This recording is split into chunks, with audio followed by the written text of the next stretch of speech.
alle sammen. Det lyder lidt smagsprøv. Ja, jeg ved ikke, om I har set min roomtour, eller hvad det hedder. Men, og så har vi så nogle bamser, fordi jeg har sådan 4 sovebamser. 4 sovebamser. Og nu vil jeg vise dem, altså vil jeg sige, hvad de hedder. Første, den hedder Miss London, og det er en lyserød hundebamse, som jeg har fået af min mor, da hun var i London. Den her, den her bamse, den hedder Sofus. Og den købte jeg, fordi jeg synes, den så rigtig sød ud. Og den er rigtig dejlig at sove med.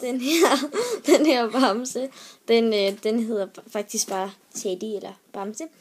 Og den købte jeg i legekæden i Vordingborg en gang, fordi at jeg rigtig gerne ville have sådan en lille blød bamse at sove med. Sidste er en lille leopard. Ja.